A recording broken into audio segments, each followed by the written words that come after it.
देख रहे हैं सिटी पोस्ट लाइव और मैं हूं आपके साथ में ज्योति सिन्हा। संजय जायसवाल और कुशवाहा के बयान पर चिराग पासवान का बयान सामने आया है, जिसे लेकर के चिराग पासवान बीजेपी को यह सलाह देते नजर आ रहे हैं कि बीजेपी जेडीयू से अपना समर्थन वापस ले ले। चिराग पासवान का कहना है कि बीजेपी को इतनी बेइज्जती सहने से अच्छा है कि वह अलग हो जाए। साथ ही उन्होंने यह भी कहा कि जेडीयू सिर्फ सत्ता के लालच में बैठा है। जेडीयू इतना सब कुछ सुनने के बाद भी चुप है, जबकि बिहार में सबसे ज्यादा काबिल युवा है। युवा फिर भी बाहर जाकर नौकरी करने पर मजबूर है। यहाँ तक कि बिहार के स्वास्थ्य मंत्री भी अपने आंख के इलाज के लिए दिल्ली जा रहे हैं। आगे चिराग पासवान ने क्या कुछ कहा, सुनिए। गजब है, मतलब क्या मजाक चल रहा है बिहार की राजनीति में, ये समझ के परे है। जो इल्ज़ाम लगा रहे हैं वो भी तो हिस्सा है सरकार का। आज जब आप सवाल खड़े करते हैं तो क्या आप सरकार का आप हिस्सा नहीं है?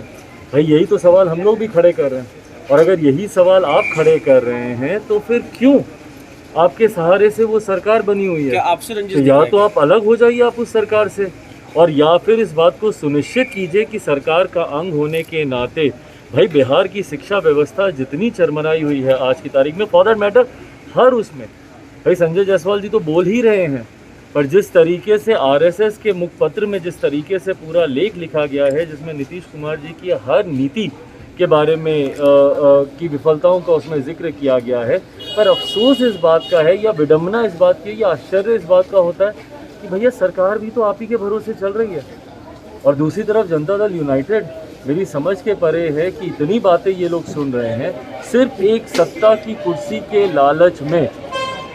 दोनों में विरोधाभास है, हर नीति पे विरोधाभास है। अग्निपथ से लेके पेगासस से लेके जाति जनगणना से लेके विशेष राज्य के दर्जे से लेके जनसंख्या निरंतर कानून से लेके हर विषय पर विरोधाभास है, पर दोनों फिर भी साथ में क्यों हैं?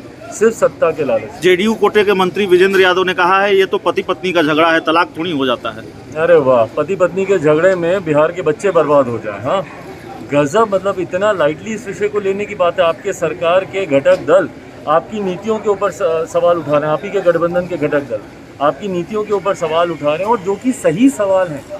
मैं इस बात का तो मैं समर्थन करता ही हूँ कि भैया जो बात उन्होंने कही है वो सही कही। और सिर्फ शिक्षा ही नहीं, आप स्वास्थ्य के क्षेत्र में देख लीजिए। बार बार मैं बोलता हूँ, जिस प्रदेश के मुख्यमंत्री को 1000 किलोमीटर की फ्लाइट लेकर दिल्ली जाना पड़ता हो मोतियाबिंद का ऑपरेशन कराने, जिस राज्य के बच्चे बिहार छोड़कर बाकी सारे राज्यों में अच्छा काम कर रहे हैं, शिक्षा के लिए जाते हैं, रोजगार के लिए जाते हैं, तो उस प्रदेश में हर विभाग में जिस तरीके से विफलताएं इनकी देखने को मिलती हैं, तो सवाल तो सही उठा ही रहे। पर इसका मतलब ये नहीं है ना कि आप सत्ता के लालच में इन बातों को इग्नोर करें और अंतोगत्वा उसका भुगतान, उसका हर्जाना। सरकार से समर्थन वापस लेने की सलाह आप बीजेपी को दे रहे हैं? सरकार से समर्थन वापस लेने की सलाह आप बीजेपी को दे रहे हैं? कोई समर्थन वापस लेने की सलाह नहीं दे रहा हूँ। मैं ये बोल रहा हूँ कि आप जिस पे उंगली उठा रहे हैं तो वो उंगलियां आपकी तरफ भी उठ रही हैं। आप उसी सरकार का हिस्सा हैं। अगर आप नहीं खुश हैं तो सोचने की जरूरत आपको है। अभी साफ कहा है कि आप भी बिहार के सत्ता के साझेदार हैं, तो फिर आप कुछ क्यों नहीं कर रहे? इस पूरे मामले को लेकर आपकी क्या राय है, हमें कमेंट बॉक्स में जरूर बताइएगा। अगर आपको हमारी खबरें पसंद आए तो हमारे YouTube चैनल को लाइक करें, सब्सक्राइब करें और ऐसे ही खबरों के लिए देखते रहिए सिटी पोस्ट लाइव।